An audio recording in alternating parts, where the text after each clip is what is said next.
E nós vamos abrir a Bíblia em Tito, continuar o nosso estudo expositivo desta carta. Estamos no capítulo 2 de Tito. Deixe a sua Bíblia aberta, porque como pediram algumas mulheres na minha pregação passada, hoje chegou a vez dos homens. As mulheres, pastor, obrigado pela palavra, tal, mas e a hora dos homens? Que hora vai chegar? Chegou a hora de vocês. Dos homens novos, dos moços. Vamos chegar daqui a pouco, eu vou explicar para os irmãos. Vamos ler todo o trecho, compreende os versículos de 1 a 10. Tito 2, de 1 a 10. Acompanhe a leitura na sua Bíblia. Tu, porém, fala o que convém à sã doutrina. Quanto aos homens idosos, que sejam temperantes, respeitáveis, sensatos, sadios na fé, no amor e na constância. Quanto às mulheres idosas, semelhantemente, que sejam sérias em seu proceder, não caluniadoras, não escravizadas a muito vinho, sejam mestras do bem, a fim de instruírem as jovens recém-casadas a amarem ao marido e a seus filhos, a serem sensatas, honestas, boas donas de casa, bondosas, sujeitas ao marido, para que a palavra de Deus não seja difamada. Quanto aos moços, de igual modo, exorta-os para que, em todas as coisas, sejam criteriosos. Torna-te pessoalmente padrão de boas obras. No ensino, mostra integridade, reverência, linguagem sadia e irrepreensível, para que o adversário seja envergonhado, não tendo indignidade nenhuma que dizer a nosso respeito. Quanto aos servos, que sejam em tudo obedientes ao seu Senhor, dando-lhe motivo de satisfação. Não sejam respondões, não furtem. Pelo contrário, deem prova de toda a fidelidade, a fim de ornarem em todas as coisas a doutrina de Deus nosso Salvador. Meus irmãos, nós já caminhamos até o versículo 5, falamos aí sobre a diversidade social da igreja, essa é a nossa mensagem central. O ensino pastoral deve considerar a diversidade social da igreja.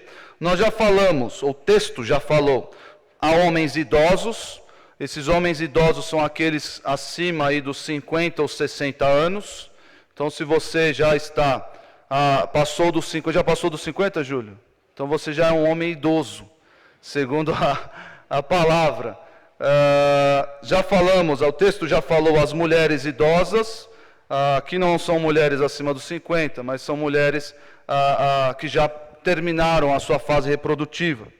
E mulheres jovens, aquelas que estão iniciando a sua vida no lar. E hoje vamos falar aos homens jovens, ou como algumas traduções trazem, aos moços. Eu gostei muito quando trouxe aos moços, porque o texto parece incluir Tito nesse quesito, nessa categoria.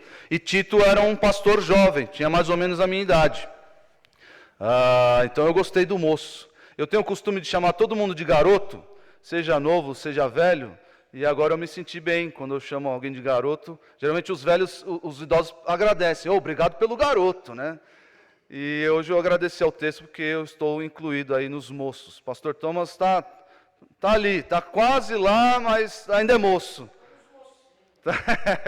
Está nos mocinhos. Mas, meus irmãos, eu quero lembrar vocês de que o texto está enquadrado. Se você olhar para o texto, você vai ver. Isso é importante enfatizar toda a pregação, porque o texto está enquadrado em doutrina. Se você olhar para o versículo 1 e para o versículo 10, você vai ver a palavra doutrina expressa aí. Ou seja, a doutrina, ela é a base para a nossa prática cristã. A doutrina é o fundamento para a nossa prática cristã, para o ensino pastoral acerca do que os homens, mulheres, jovens, empregados, servos devem fazer. Como eles devem viver? Eles devem viver assim, mas sempre baseado, sempre partindo do pressuposto da doutrina. Doutrina sem vida prática é farisaísmo, é hipocrisia.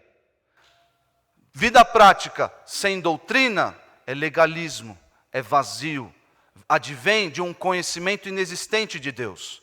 Porque o conhecimento bíblico baseia-se na doutrina das Escrituras. Então é importante relembrar isso. É como um vaso sem flores, a doutrina sem vida prática, a doutrina sem caráter, a doutrina sem obras, é como um vaso sem flores. Algum tempo atrás tinha um vaso bem bonito aqui, bem bonito aquele vaso, um vaso comprido aqui, acho que até lá na Batcaverna esse vaso, senão não foi embora. Batcaverna, para quem não sabe, é um lugar escuro aqui atrás da igreja. Os homens sabem o que é a Batcaverna. Mas tinha um vaso aqui. Muito tempo esse vaso estava aí sem flores, vazio, não ornava. Era um objeto de decoração, mas era uma decoração feia, uma decoração incompleta. Mas quando vieram os vasos com flores, tudo mudou.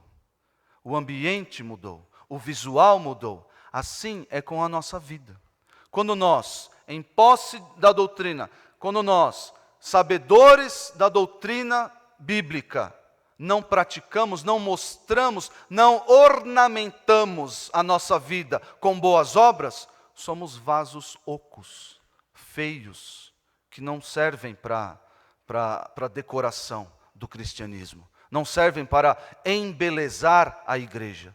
É isso que somos, doutrina sem obras. Assim como as obras não subsistem sem o vaso. As flores postas ali ao chão, sem o fundamento, sem a proteção do vaso, elas morrem, murcham. Então, nós precisamos ter uma vida completa, fundamentada na doutrina, e essa doutrina é ornamentada pelas flores das nossas boas obras, que o Senhor mesmo preparou para nós. E essas boas obras, essas instruções nas boas obras devem ser aí o escopo do ensino pastoral, que deve considerar mulheres, homens, idosos, jovens e empregados ou servos, como diz ao final da nossa perícope. E hoje chegou a vez dos homens até 50 ou 60 anos, então temos aqui uma vasta gama de pessoas nessa categoria. Então preste bem atenção, você que é homem e está nesse hall, e você que é mulher e tem um homem neste hall, preste mais atenção ainda. Se você notar, se você olhar agora para os versículos 6, 7 e 8, você vai encontrar junto comigo uma sequência no texto. Eu vou informar para os irmãos que sequência é essa, mas existe aqui uma sequência no texto. Os versículos 6, 7 e 8. O versículo 6 mostra, primeiramente, a exortação. É a palavra dita, é aquilo que o pastor, é aquilo que o conselheiro, o mestre, fala. É a exortação. É uma sequência lógica, uma sequência didática, uma sequência até temporal. Por quê? A partir da exortação, o pastor, o moço, o homem, deve dar exemplo. Versículo 7. Ele diz, torna-te pessoalmente padrão, exemplo. Então nós temos aí no versículo 6, a exortação, é a palavra dita, exorta-os para que em todas as coisas sejam criteriosos. Nós vamos ter o exemplo, que é a confirmação da exortação.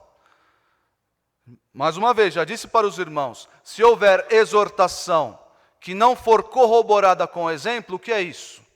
É hipocrisia. É a mais pura hipocrisia. É o faço o que eu falo, mas não faça o que eu faço. É a hipocrisia, farisaísmo. Eu digo para o jovem fazer algo e eu mesmo não faço. Isso é hipocrisia, isso é perigoso, isso não é bíblico, não é próprio do cristão. Por quê? Porque a sua conduta, o seu exemplo vai corroborar a sua exortação, a sua palavra dita. E por fim, tudo isso, a palavra dita, corroborada com o exemplo, vai gerar o quê? Um efeito. Então são 3 E's, fica fácil de decorar. Exortação, exemplo e efeito. Qual é o efeito? Nós não vamos estudar o efeito hoje, mas vamos ficar apenas na exortação e metade do exemplo. Só para os irmãos terem a ideia de até onde vamos hoje. Mas o texto traz essa sequência lógica. Tito, Paulo está falando a Tito.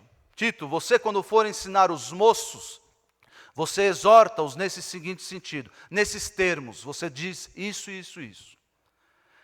Mas Tito, lembre-se que você também é moço, e sendo moço e pastor, você deve dar o exemplo. E isso vai gerar um efeito nos adversários, um efeito no seu testemunho para os de fora. É essa a sequência do texto. E vamos termo por termo estudar aqui. Já disse para os irmãos que moços compreende aí a idade até 50, 60 anos. Então, partindo dos 13 anos, considerando que para o judeu, a partir dos 13 anos já se torna um homem. Então, considerando essa idade, a partir dos 13 anos até os 50, 60 anos, são todos moços. Aproveitem bem a sua fase de moço. O texto segue dizendo: quanto aos moços, de igual modo, exorta-os. A tradução dessa palavra, literal, eu gosto da tradução literal dessa palavra, é chamar de lado. Exorta-os, chama-os de lado. Ela, não obstante a tradução literal, não é assim que se faz teologia. Você pega, traduz literalmente, é isso. Não. A palavra, ela assume diversas possíveis traduções. Dependendo do seu contexto, são várias as nuances que a palavra pode tomar. Se você olhar no versículo 15, você vai encontrar o exorta. Tito 2,15, no sentido de admoestar alguém, no sentido de colocar alguém no caminho certo. Veja aí, dize estas coisas, exorta e repreende, também com toda autoridade ninguém te despreze. Então, o mesmo sentido, ainda no capítulo 2. Você pode ver em 2 Coríntios 1,6, um outro sentido, porque a raiz desse termo também admite essa tradução, que é a tradução consolar. Primeira possível tradução é admoestar, exortar, mas também admite consolar. Aqui a palavra em Tito é a palavra parakalei, chamar de lado e falar. Chamar de lado e falar. Segundo aos Coríntios 1,6 diz assim: mas se somos atribulados, é para o vosso conforto. Mesma palavrinha, conforto e salvação. Se somos confortados, é também para o vosso conforto, o qual se torna eficaz, suportando vós com paciência os mesmos sofrimentos que nós também padecemos. Mesma palavrinha que admite esse sentido de consolar alguém, de confortar, trazer uma palavra, chamar de lado e trazer uma palavra de conforto, de consolo. Geralmente a gente faz isso, ou tenta fazer isso num velório.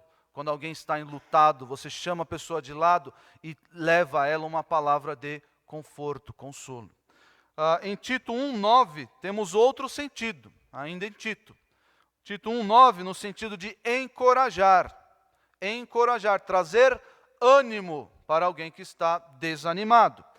Tito 1,9 diz assim: deve estar plenamente convicto da mensagem fiel que lhe foi ensinada, de modo que possa encorajar outros com o verdadeiro ensino e mostrar aos que se opõem onde estão errados. Filemão 1. Filemão, na verdade, só tem um capítulo. Então, os versículos 9 e 10. Filemão, os versículos 9 e 10. Veja aí na sua Bíblia. Prefiro pedir. Esse pedir é a mesma palavrinha que nós encontramos para exortar lá em Tito 2:6. Prefiro pedir com base no amor, eu, Paulo, já velho, e agora prisioneiro de Cristo Jesus. Olha só, suplico que demonstre bondade a meu filho Onésimo. Então a função aqui do pastor, a função de Tito deve ser exortar, admoestar, consolar, encorajar, implorar, suplicar aos moços, aos homens, que sejam criteriosos. Essa é a função do pastor aqui. Chamar de lado e fazer tudo isso daqui. Tudo isso daqui. Admoestar. Pastor, hoje os jovens estavam brincando comigo ali.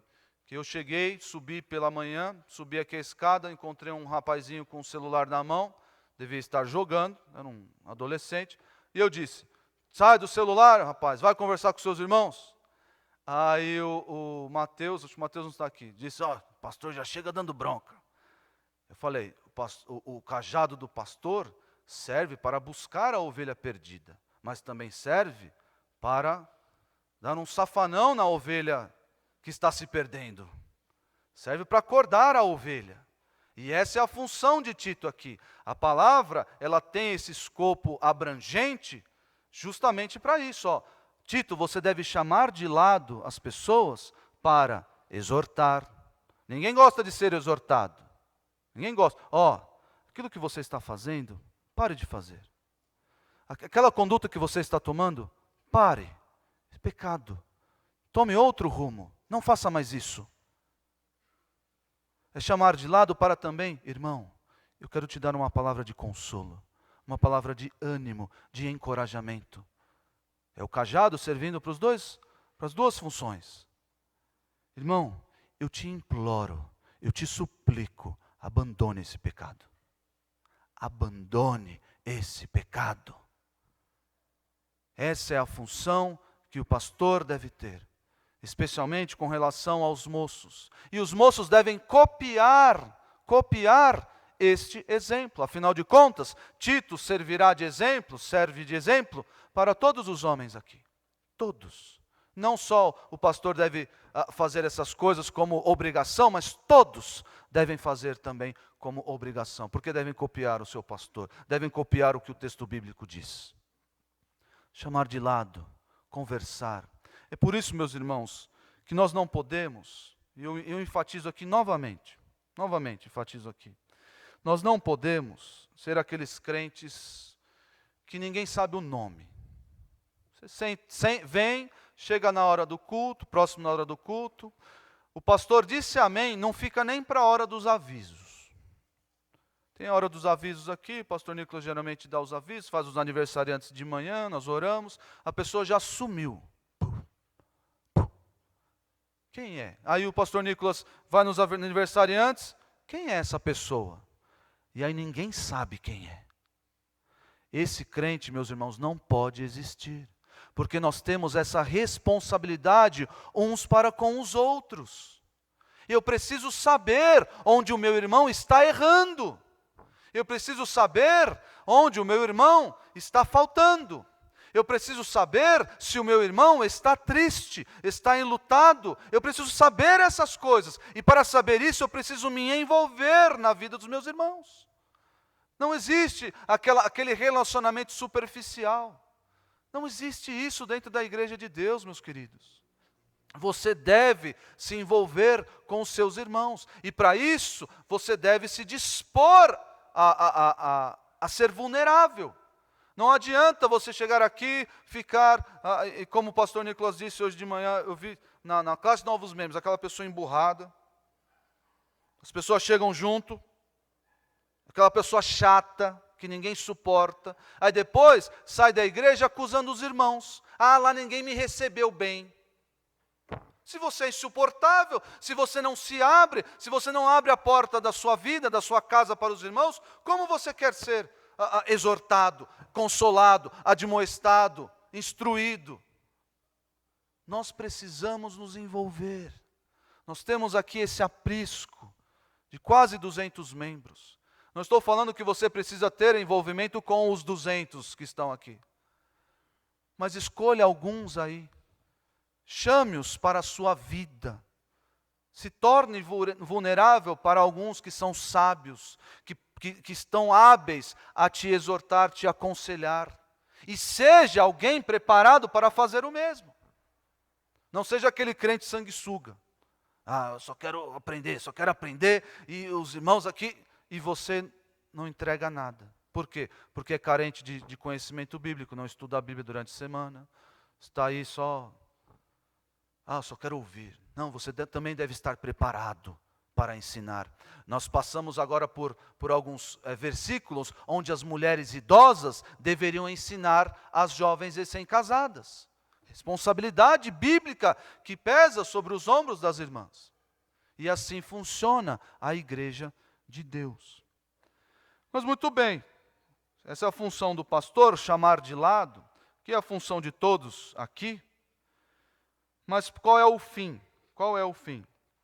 Quanto aos moços, de igual modo, exorta-os para que em todas as coisas sejam criteriosos.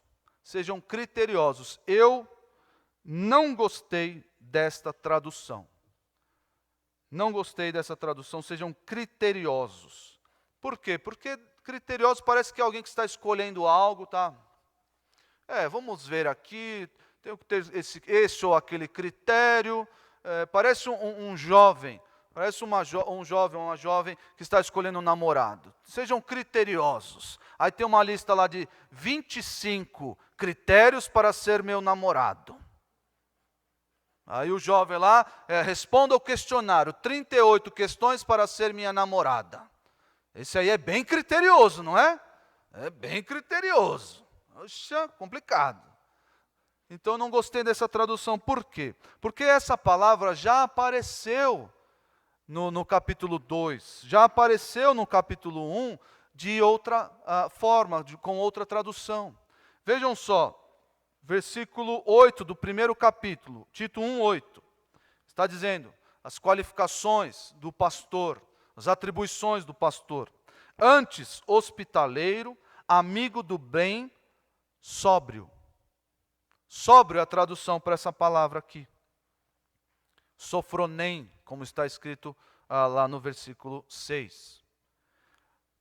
Sóbrio. Versículo 2 do capítulo 2, olha só. Quanto aos homens idosos, que sejam temperantes, respeitáveis, sensatos. Versículo 5, você também encontra a mesma tradução. Versículo 5, instrua as mais jovens a serem sensatas. Eu prefiro essa tradução, sensato. Alguém com a cabeça no lugar. Eu gosto da expressão mestre de si mesmo. Porque não existe não é comum essa expressão no nosso vocabulário, mas a tradução aqui é esta.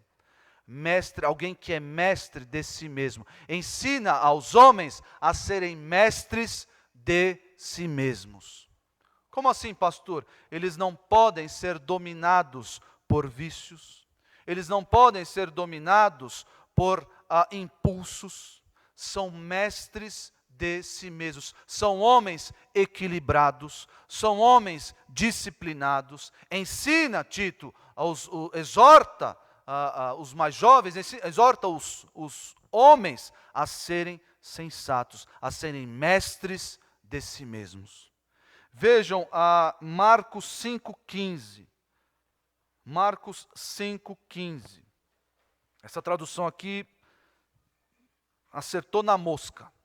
Acertou na mosca essa tradução. Marcos 5, versículo 15. Que o correspondente é Lucas 8:35, que é o mesmo episódio, né?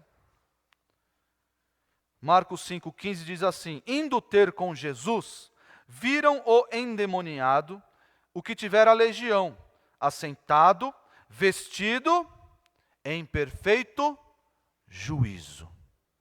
Em perfeito juízo. Essa é a mesma palavrinha para o que está traduzido aí como criteriosos. É a pessoa que tem perfeito juízo. Tem a cabeça no lugar. Não é uma pessoa desajuizada. É uma pessoa sensata, com a cabeça no lugar. Romanos 12:3 também é a mesma palavra. E uma outra tradução. Também boa essa tradução.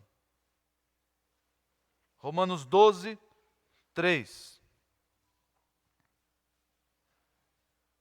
Veja aí, Romanos 12:3. Porque pela graça que me foi dada, digo a cada um dentre vós que não pense de si mesmo além do que convém. É a pessoa que tem um pensamento fora do lugar. Não é um pensamento equilibrado, está pensando coisas indevidas. Está pensando muito acerca de si mesmo. Qual é o certo, então? O apóstolo vai dizer: antes, pense com moderação. É uma palavrinha só, é a mesma palavra que aparece lá em Tito para criteriosos. Antes, a pessoa deve ser sensata, deve ter a cabeça no lugar, deve ter o perfeito juízo, a mente está no lugar, as coisas não são turvas para ela, tudo é muito claro, ela age com certeza, fazendo as coisas certas, não está nublado o seu pensamento, as coisas que ela faz. Naquele livro, O Senhor dos Anéis, muitos já devem ter lido ou pelo menos visto o filme, O Senhor dos Anéis. Já é um clássico, né? O filme é de 2000, 22 anos, já é um clássico. Aquele filme, O Senhor dos Anéis, tem o filme e o livro, né, obviamente, tem um personagem chama Gollum, também conhecido por Sméagol. O Sméagol, para quem viu o filme ou leu o livro, ele sofre de transtorno bipolar. Na verdade, ele sofre de transtorno de dupla personalidade. Ele conversa consigo mesmo. E é muito interessante, tem uma cena, que é muito bem feita essa cena no filme, em que ele está conversando consigo, e parece que são duas pessoas diferentes. O take ali, a forma de... Uma das suas personalidades fala assim, bravo, e como se estivesse brigando com a outra, aquela personalidade mais calma, com os olhinhos assim de gato de botas, assim, mais passivo, assim. O Gollum é uma pessoa que não está no seu perfeito juízo. É uma pessoa que pensa duas coisas ao mesmo tempo. Uma hora está bravo, outra hora pensa que não devemos machucar o nosso mestre. Não, nós devemos matá-lo. Não vamos fazer isso. Sim, vamos fazer isso. Tudo isso, para quem conhece a história, tudo isso porque o anel do poder contaminou, envenenou, controlou a sua mente. Meus irmãos, pode acontecer na nossa vida a mesma coisa. O pecado pode transformar o nosso pensamento. Andar no pecado, manter o pecado em nossa posse, como Gollum tinha com o anel, pode transformar o nosso modo de pensar e tirar-nos o juízo doutrinário. Os pastores, muitas vezes, e os irmãos já devem ter enfrentado situações semelhantes, mas os pastores, muitas vezes, encontram situações inacreditáveis nos seus gabinetes. Pessoas que outrora eram firmes, dedicadas, consagradas, pessoas exemplo na doutrina e na prática. Deixaram o pecado nascer em seu coração e habitar na sua vida durante anos, e aquele pecado foi transformando a sua mente, foi confundindo a sua mente, até que ele chega no gabinete e começa a justificar o seu pecado com a palavra de Deus. Pasmem. Mas a palavra de Deus aprova o meu relacionamento extraconjugal. Mas a palavra de Deus aprova o meu vício. A palavra de Deus aprova, fulano de tal, o pastor tal disse que a Bíblia apoia a minha conduta pecaminosa. E começam a criar justificativas e pegar da Bíblia base para o seu pecado. O que aconteceu com essas pessoas? O que aconteceu? O anel do pecado que elas carregaram por muito tempo confundiu, tirou-lhes o juízo. E agora loucas, parece que loucas, começam a justificar os seus erros e ainda mais utilizando a palavra para fazer isso. Meu irmão, onde você está com a mente? Há uns anos atrás, um amigo muito próximo meu abandonou a sua esposa. Casamento de 17 anos. Ele era um amigão meu. Dormi por muitas vezes eu dormi na sua casa. Nós fizemos viagem juntos. Era um amigão meu, muito próximo. Os meus melhores amigos em muitas situações que eu passei na minha vida. Me ajudou em muitas coisas. E repentinamente ele abandonou a esposa, saiu de casa. A esposa me ligou, dizendo o ocorrido. E a primeira coisa que eu pensei, ele ficou louco. Ele ficou louco. O que aconteceu? 17 anos de casado, firme, um irmão firme, que me ensinou a palavra, que me deu exemplo da palavra. O que aconteceu com esse irmão? Ele ficou louco, louco. E avaliando o que aconteceu, não foi do dia para a noite. Não foi. Avaliando, conhecendo a sua vida, conhecendo os seus passos, eu vi o que aconteceu. Onde chegou, o que aconteceu para ele chegar nesse ponto de abandonar a esposa, abandonar o casamento. Ele deixou de estudar a palavra, ele deixou de fazer devocional. Isso durante anos. O trabalho tomou conta da sua vida. Horas extras e mais horas extras, madrugadas adentro, reuniões e a palavra de Deus de lado, a vida devocional de lado, a oração de lado, até que culminou, até que o pecado confundiu a sua mente e o deixou louco, sem juízo. Vejam como é importante, meus irmãos, a instrução de Paulo a Tito.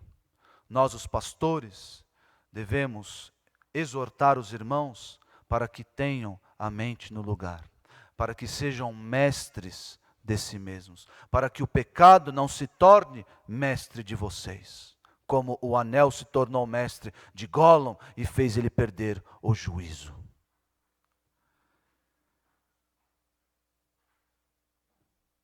Nós também podemos perder o juízo na vida doutrinária, não só na vida prática. Como eu disse para os irmãos, podemos criar justificativas para o pecado, mas nós também podemos abraçar heresias, abraçar ensinos torpes e tortos.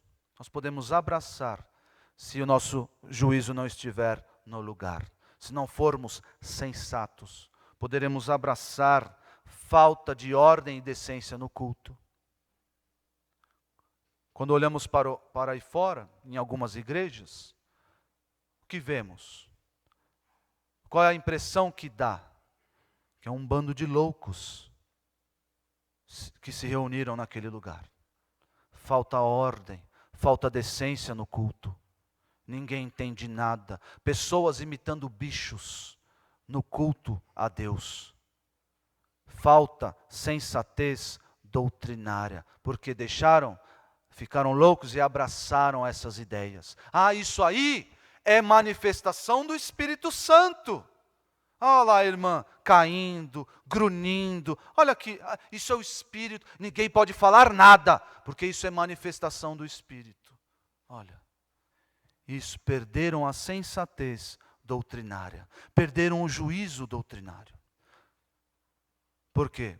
Porque um pastor firme não impediu que isso adentrasse as igrejas. É a obrigação do pastor exortar os homens, especialmente os homens, a serem sensatos, criteriosos, a terem a mente no lugar. Vejam aí, 2 Timóteo 2, 24.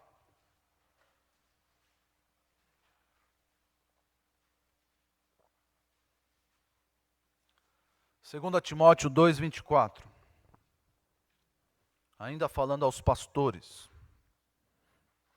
Ora, é necessário que o servo do Senhor não viva a contender, e sim deve ser brando para com todos, apto para instruir, paciente, disciplinando com mansidão os que se opõem, na expectativa de que Deus lhes conceda não só o arrependimento para conhecerem plenamente a verdade, mas também o retorno à sensatez.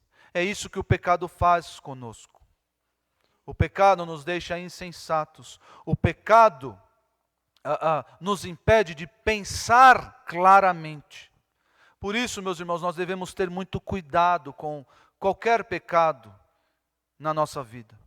Nós não podemos alimentar, nós não podemos deixar ele residir no nosso coração. Nenhum pecado, meus irmãos.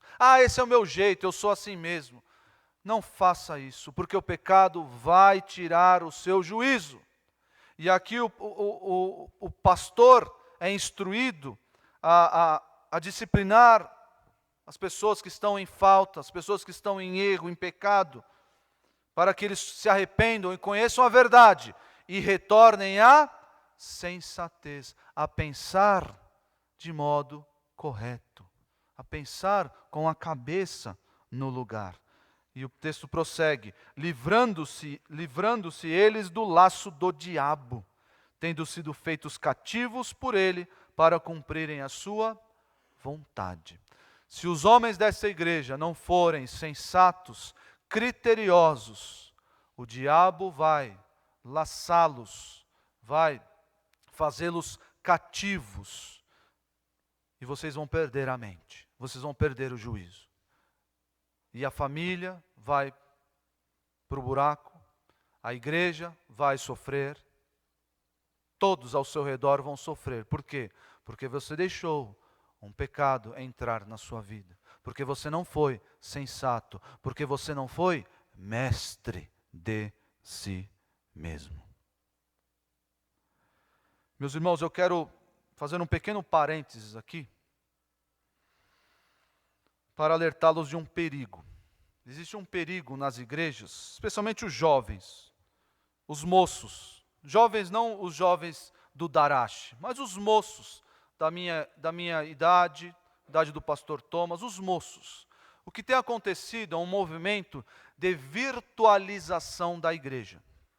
Esse movimento nasceu com os desigrejados. Conhecem os desigrejados? Provavelmente você já foi um.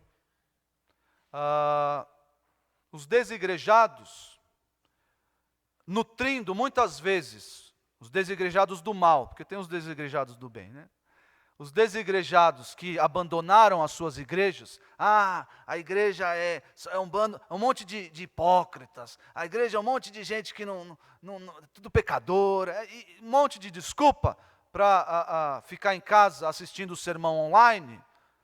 Esse movimento começou aí. Provavelmente essas pessoas estão escondendo pecados em si, estão perdendo o juízo, porque a Bíblia manda congregar, a Bíblia manda. E a pandemia veio para reforçar esse movimento, veio para dar ainda mais gás a esse movimento, que é um movimento perigoso, que é a virtualização da vida cristã, é a virtualização da igreja. Como assim, pastor? O que está acontecendo? As pessoas estão buscando exortação, estão buscando instrução, estão buscando ensino na internet. Isso é mal, pastor? Não, claro que não. Por si só não é mal. Eu mesmo assisto vários sermões do pastor John MacArthur. Gosto de assistir os sermões dele. Ele não me conhece, nunca me viu na vida, nunca ouviu falar de mim. Eu assisto os sermões do pastor John MacArthur. Mas o que não pode ocorrer, irmãos, é isso aqui ser anulado. Isso o quê? Chamar de lado. Isso não pode anular. Ninguém na internet vai chamar você de lado. Nem o John MacArthur nunca vai me chamar de lado. O Augusto Nicodemos nunca vai me chamar de lado. Nenhum desses pregadores, pastores aí pop da internet vão me chamar de lado e me exortar, admoestar, consolar, encorajar, instruir. Nenhum desses pastores vai fazer isso. Isso só acontece na igreja local, no envolvimento dos irmãos uns com os outros. O problema é que isso tem entrado no nosso meio e nós nos sentimos alimentados.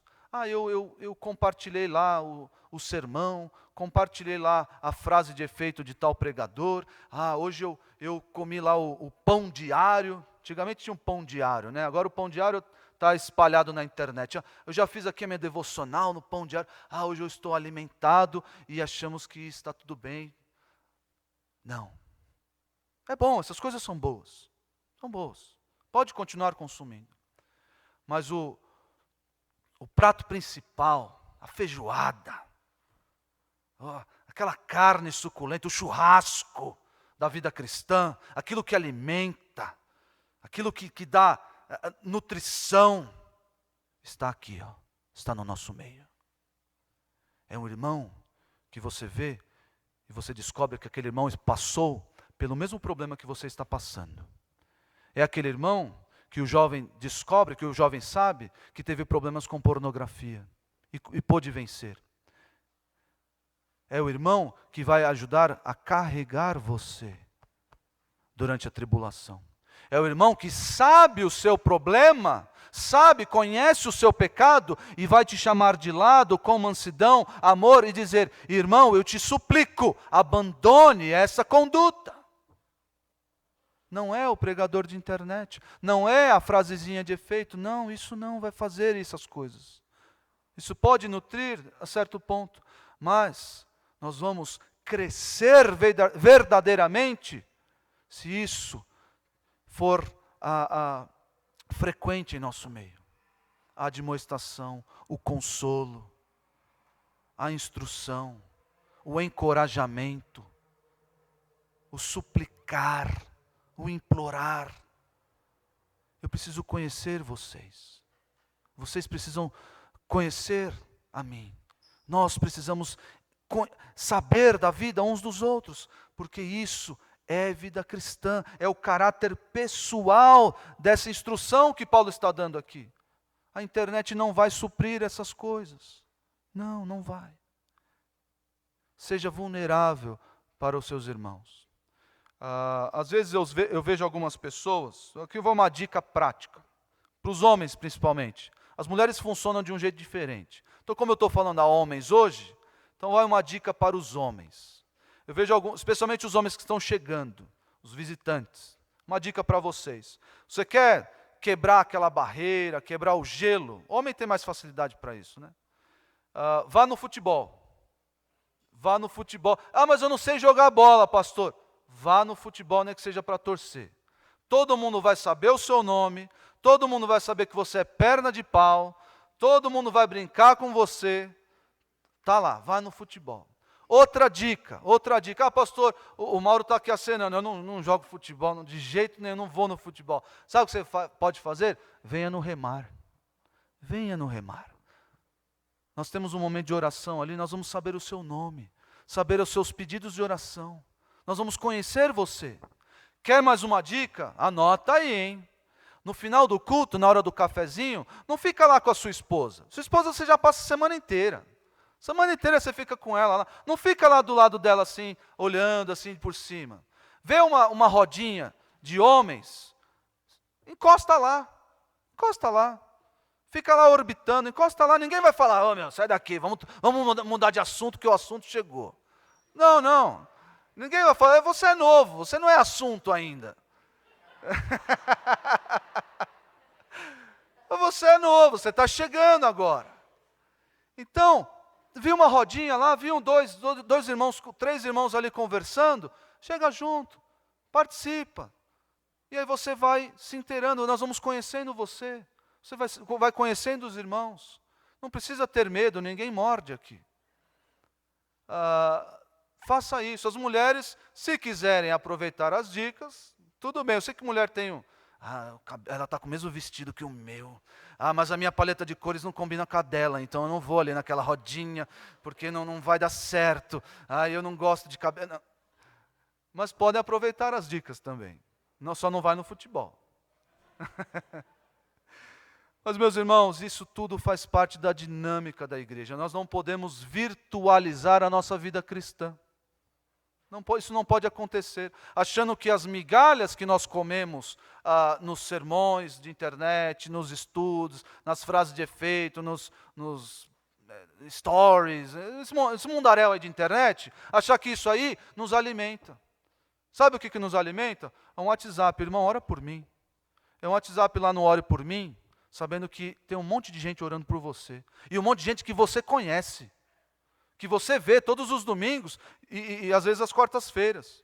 Isso que alimenta, isso que dá ânimo, isso que dá vigor, isso que faz eu sou parte daquela igreja, eu sou parte do corpo de Cristo. Tenho irmãos ali que se importam, tenho irmãos que me carregam nos ombros. É isso que importa. Nós não podemos virtualizar a nossa vida cristã. Nesse mesmo livro, Senhor dos Anéis, nós temos outros dois personagens. Talvez a maior amizade que já existiu nos livros ou na tela do cinema. É a amizade entre o Sam e o Frodo. O Frodo tinha uma missão. Qual era a missão do Frodo? Levar o anel e destruir o anel. Mas era um caminho longo e difícil. Por que difícil? Porque era o mesmo anel que tinha deixado Gollum louco. Ele tinha que destruir esse anel. E ele corria o risco de também ficar louco. E aconteceu um pouco. Ele perdeu um pouco do juízo ao longo ali da sua jornada. Mas quem estava lá para impedir que Frodo perdesse o juízo e caísse da sua missão? Quem estava lá? O seu fiel amigo Sam, ou Samuel.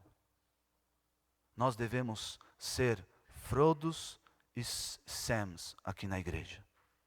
Nós devemos ter amigos assim aqui na igreja. Amigos que nos impedem de ficar loucos. Amigos que nos ajudam a carregar o peso quando o pecado está nos maltratando. Amigos que nos carregam no colo, como Sam fez perto do Monte Doom. Nós devemos ter amigos aqui no nosso meio. Amigos que fazem isso. Amigos de verdade, de carne e osso. E não amigos virtuais. Seguindo aí o texto, partindo para o final já, final dessa exposição, nós vimos aí o versículo 6, quanto aos moços, de igual modo exorta-os para que em todas as coisas sejam criteriosos. No texto grego, esse em todas as coisas está no versículo 7, porque poderia servir para em todas as coisas, torna-te exemplo, ou que sejam criteriosos em todas as coisas. A melhor tradução é essa da Ara, porque parece que ele quer especificar em que o bispo deveria ser exemplo. Ele faz uma lista depois. Então esse termo, né, em todas as coisas, parece se coadunar, a se harmonizar melhor com esse ter a mente no lugar em todas as áreas da vida. Então a tradução aqui está boa, caso a sua tradução tenha mudado aí.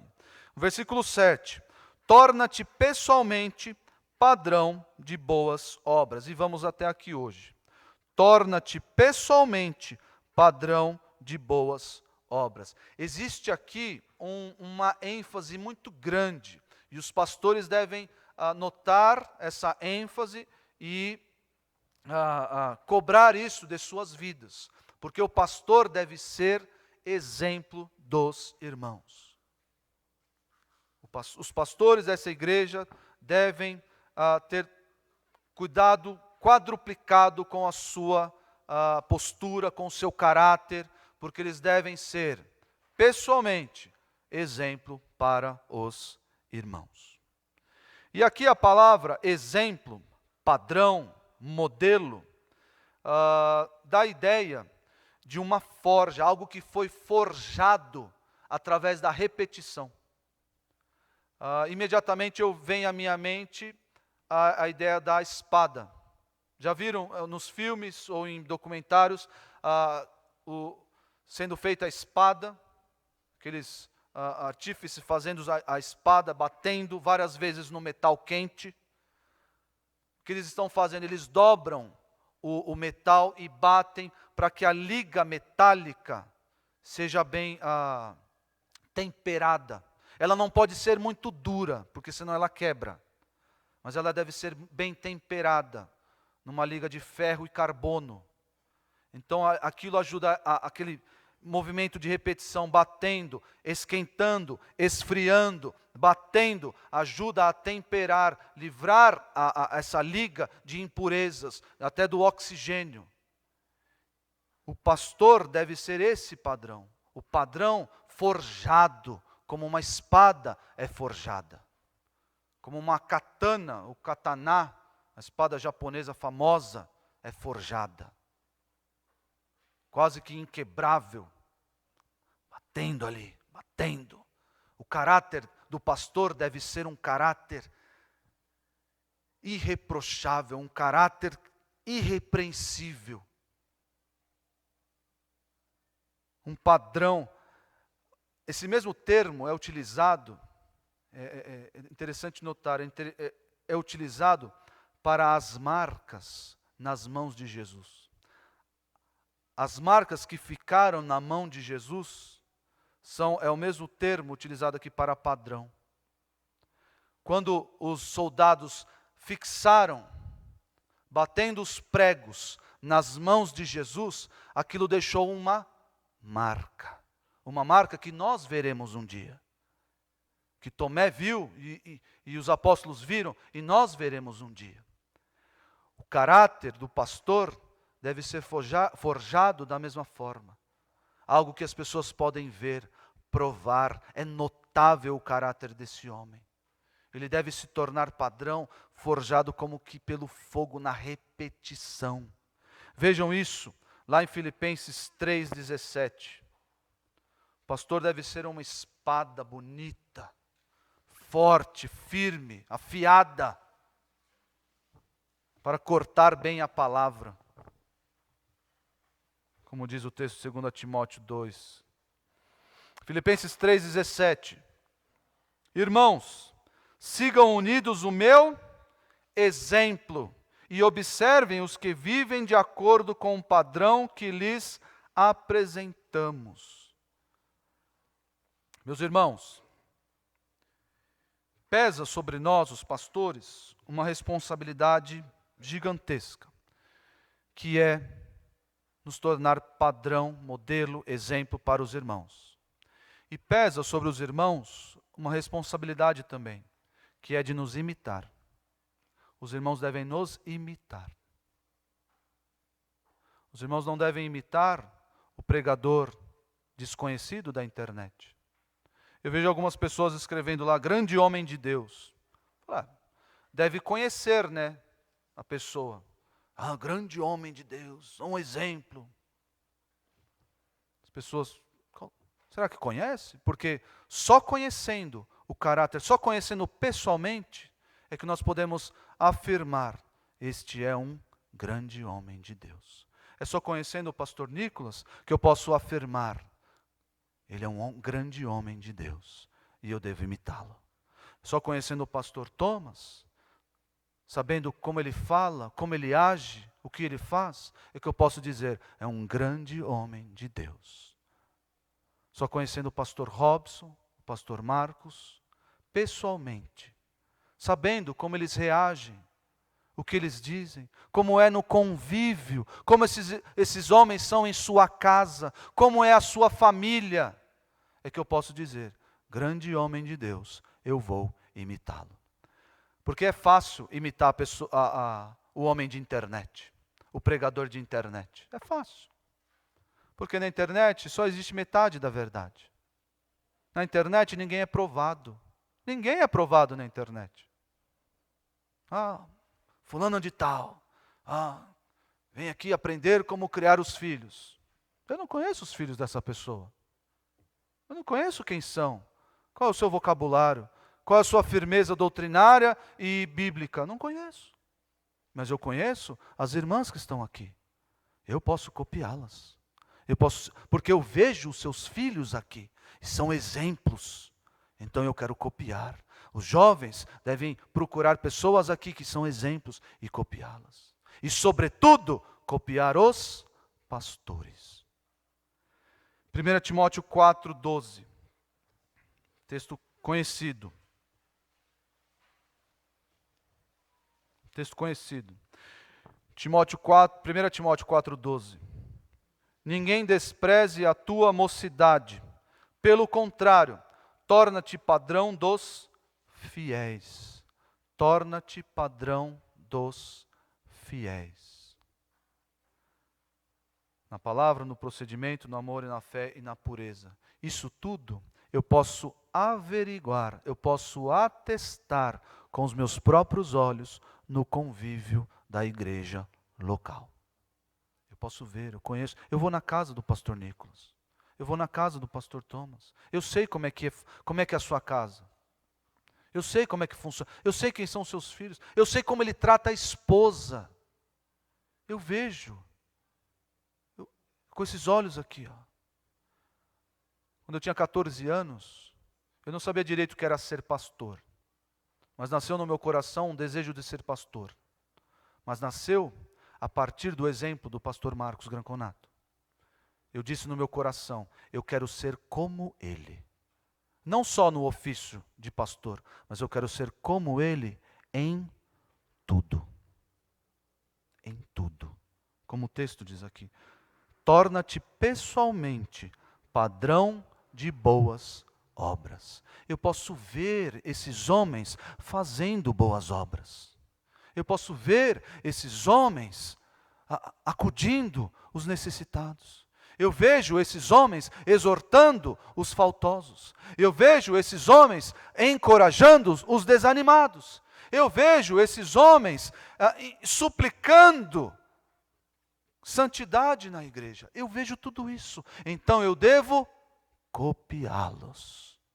Porque eles são padrão de boas obras. Vamos terminar lendo 2 aos Tessalonicenses 3.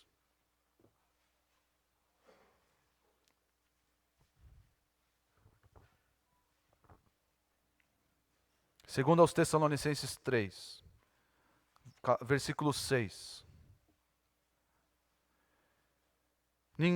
Irmãos, em nome do nosso Senhor Jesus Cristo, nós lhes ordenamos que se afastem de todo irmão que vive ociosamente, e não conforme a tradição que receberam de nós. Pois vocês mesmos sabem como devem seguir o nosso exemplo, porque não vivemos ociosamente quando estivemos entre vocês. Você quer buscar um exemplo de homem trabalhador? Você deve encontrar no seu pastor. Homem trabalhador. Nem comemos coisa alguma à custa de ninguém. Pelo contrário, trabalhamos arduamente com fadiga, dia e noite, para não sermos pesados a nenhum de vocês. Não porque não tivéssemos tal direito, mas para que nos tornássemos um modelo para ser imitado por vocês. Uma vez pastor Marcos, pregou aqui o texto de 1 Coríntios 11, que Paulo diz, sede meus imitadores como eu sou de Cristo. E ele afirmou, aquele jeito dele, afirmou, os irmãos devem me copiar. Eu era jovem na época, nossa, quanta prepotência. Como assim? Os pastores são pecadores também. Então tem falhas, isso é verdade. Mas ele disse várias vezes, com vigor, os irmãos devem me copiar. E com o passar dos anos, eu vi que não é prepotência, é uma imensa responsabilidade. eu estar apto, eu ser padrão, exemplo para os irmãos, de modo que os irmãos possam me copiar. Eu devo ser isso. Todos os pastores aqui devem se preocupar com isso. Somos pecadores. Temos falhas. Devemos ser exortados algumas vezes? Sim, devemos. Mas os irmãos devem. À luz do texto bíblico, o bispo, o pastor, deve ser exemplo, modelo para os irmãos. Isso tudo para a segurança da igreja. Isso tudo para o crescimento da igreja. O pastor não é aquele intocável, aquele ungido do Senhor, contra quem não se pode dizer um ah.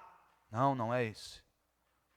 Mas o pastor deve ser aquele que vocês olham e, concordando com a palavra, concordando com o modelo que a palavra traz, os irmãos podem imitar. Porque esse homem consegue ser padrão de boas obras. Vamos orar.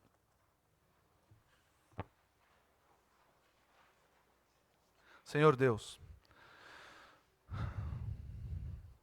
capacita-nos, ó Deus, capacita os pastores dessa igreja, capacita os pastores, os verdadeiros pastores, espalhados pelo mundo, capacita-nos a sermos exemplo para o rebanho, a sermos padrão de boas obras, de caráter. Precisamos da Tua ajuda, Deus. Precisamos que o Senhor acenda o Espírito Santo em nosso coração, para que Ele nos controle em todas as áreas de nossa vida, em todas as coisas. Ajuda esta igreja, ó Deus. Ajuda os homens dessa igreja a se preocuparem com isso também. A lutarem, a se esforçarem para serem padrão, para serem exemplo para os mais jovens. Nós te suplicamos graça para obedecer e cumprir a Tua palavra. Em nome de Jesus, o exemplo. Amém.